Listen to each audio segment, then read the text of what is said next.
എങ്ങോട്ടാ ഈ ഓട്ടോയും പഠിക്കുന്ന കുട്ടിയുടെ ചുരിദാർ കൊടുക്കാൻ വന്നാ സാറേ. അതെന്താ വീട്ടിൽ നിന്ന് ഇറങ്ങിയപ്പോ കൊച്ചു ചുരിദാർ ഇടാതെ? അതല്ല ചേട്ടാ, ഇവിടെ പഠിക്കുന്ന ശില്പ എന്ന് പറഞ്ഞ കുട്ടിയുടെ ചുരിദാറായത്.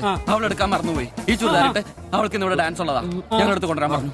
ഓ, നേരെ പോയി വലത്തോട്ട് തിരിഞ്ഞ് ആ കാണുന്നതാണ്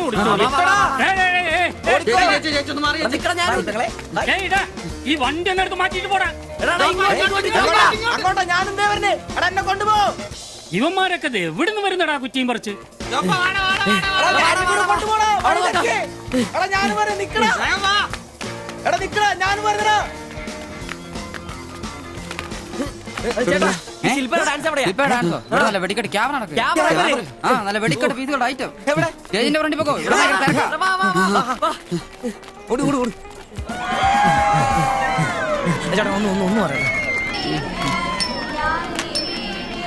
ഇതാണ് ക്യാമറ.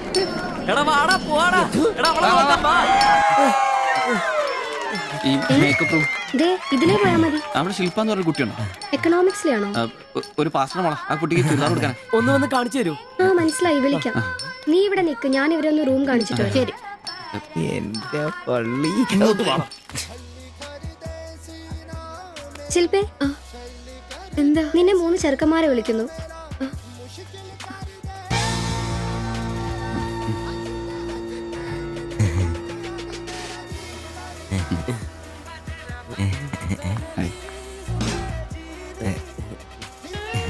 സോറി, വരുന്ന വഴി ഉറങ്ങിപ്പോയി.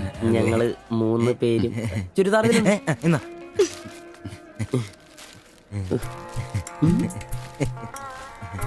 ഷാൾ എടുത്തു. നിക്കർ. എന്താ ഇത്? പാൻസ് എവിടെ? പെട്ടെന്ന് ഇത് ഇവിടെ എത്തിക്കാനുള്ള ധൃതി കൊണ്ട് പാന്റ് ഇടാൻ പറ്റിയില്ലെന്നേ.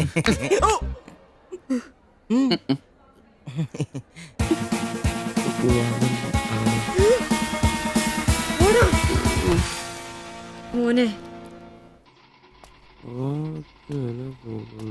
സാധനം വല്ല ഇരിപ്പുണ്ടോ? ഒന്നും മിനുങ്ങാൻ സാധനം ഇല്ല. ഇല്ല ഇല്ല. അതെന്താ ഈ സമയത്ത് പതിവില്ലാത്തൊരു അടി? അല്ലെങ്കിലും വിളിച്ചാലും വരാത്താണല്ലോ.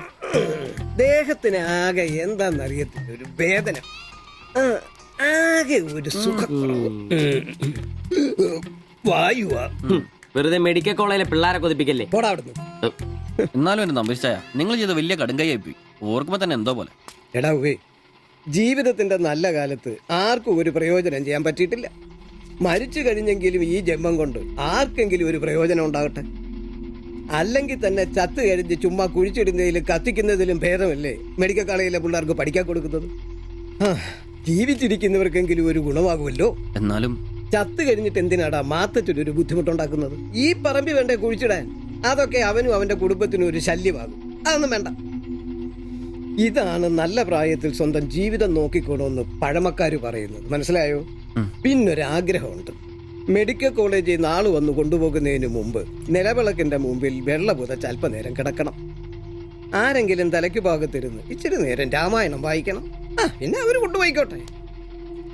അതൊക്കെ പോട്ടെ, സാധനം വല്ലതും ഉണ്ടോ? ഒരു തുള്ളി ബാക്കിയില്ല ഇവിടെ. അറിയാലോ, കുപ്പി കഴുകി കുടിക്കുന്ന ടീമായത്. എടോ, കോട്ടറിന്റെ കാശ് കേട്ടോ. എന്റെ കാശൊന്നുമില്ല. പോടാ തുണ പറയാതെ. ഉറുമ്പ് കൂട് കൂട്ടുന്ന പോലെ 3 എണ്ണം കൂടെ ഓട്ടോ വായിക്കാൻ കാശ് കൂട്ടിക്കൊണ്ടിരിക്കും. ഇത് കൈവച്ചോണ്ട് അതോ കാശില്ല എന്ന് പറയുന്നു. ഇപ്പൊ പണം വരച്ച് വിക്കടാ, കാശുണ്ടാക്ക്. തീരെ മേലാന്ന് പറഞ്ഞിട്ട് കറങ്ങി കിടക്കുക. എന്ന് കിടക്ക്, ഈസി നല്ല ചൂടുള്ള കഞ്ഞി കൊണ്ടുവന്ന് തരും.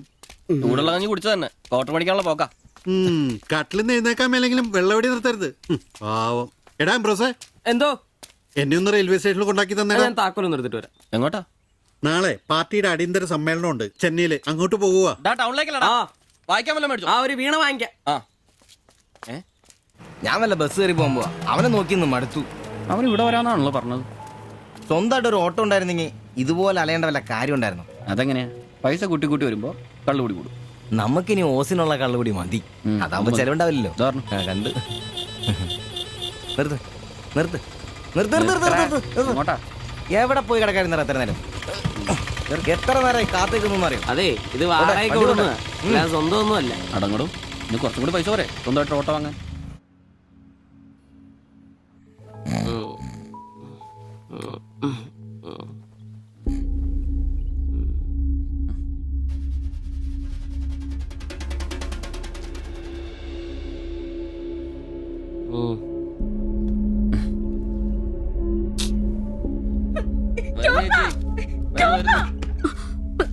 സിബി, നമ്പീശൻ ചേട്ടനെ വിളിച്ചിട്ട് എണീക്കുന്നില്ല.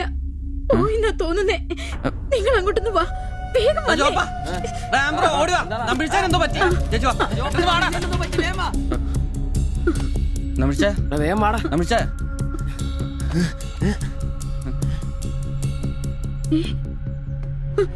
അയ്യോ.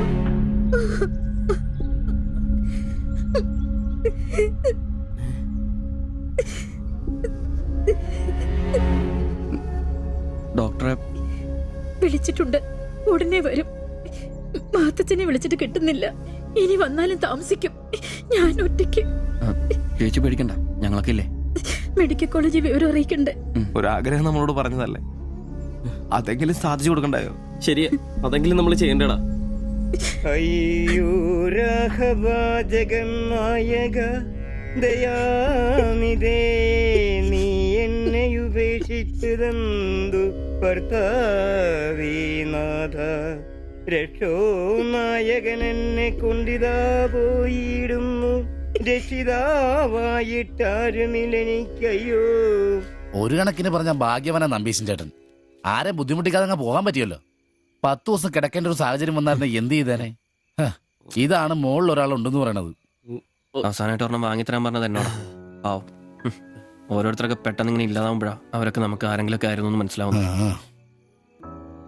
ഈ മാത്തഞ്ചന്റെ വീട്ടിലെ വേലക്കാരി ഉണ്ടല്ലോ, അവള് മുറ്റടിക്കുന്ന ഒളിഞ്ഞു നോക്കി കണ്ടോണ്ടിരിക്കുമ്പോഴാ അവസാനായിട്ട് ആ മനുഷ്യന്റെ വായന്ന് തന്തയില്ല എന്നോ വിളി കേൾക്കുന്നത്. എന്നിട്ടും എല്ലാം കണ്ടായിരുന്നാ? ഒരു ചെറിയ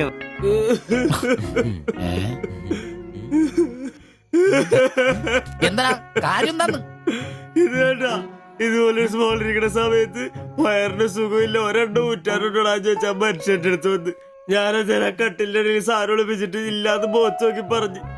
ഈ പാവൊക്കെ ഞാൻ എവിടെ കൊണ്ട് വെക്കൂ? നീ എന്തിനാടാ ഞങ്ങളെയാണ് കരയിപ്പിക്കുന്നത്? പോട്ടടാ പോട്ടെ. ഇനി ആരെങ്കിലും നിന്റെ അടുത്ത് ഒരെണ്ണം ചോദിച്ചു വന്നാ ഒരിക്കലും നീ അവരെ കാലി ക്ലാസ് ആയിട്ട് പറഞ്ഞയക്കരുത്. ക്ലാസ് വലിയ കാരിക്കോലൊന്നും വേണ്ട. പുള്ളിക്കാരൻ മെഡിക്കൽ കോളേജിലുണ്ട്. ചിലപ്പോ രാത്രി എങ്ങാനും ഇറങ്ങി വന്നോളെ. പിന്നെ ഇങ്ങ് വന്നോളി. പേടിച്ചു പോയല്ലേ. ഒരു കാര്യം ഓർക്കുമ്പോഴാ വിഷമം. ഈ ശരീരം പഠിക്കാനൊക്കെ കൊടുക്കാന്ന് പറഞ്ഞാ. എന്റെ സിബി, അതൊക്കെ നല്ലൊരു കാര്യമല്ലേ? വളരെ ധീരന്മാരായ മനുഷ്യന്മാർക്ക് തോന്നുന്ന കാര്യങ്ങളാണ് അതൊക്കെ. പിന്നെ ബലിത്തറയെ പോയി ഓർമ്മ പുതുക്കാനായിട്ട് ഭാര്യയും പിള്ളേരൊന്നുമില്ലല്ലോ. നല്ല സമയത്ത് പെണ്ണ് കിട്ടിയുള്ള കുഴപ്പങ്ങളാ ഇതൊക്കെ. ഈശ്വര, ഈ ബോഡി മെഡിക്കൽ കോളേജിലുള്ള മുതലാണോ? തീർന്ന അവിടെ തീർന്ന.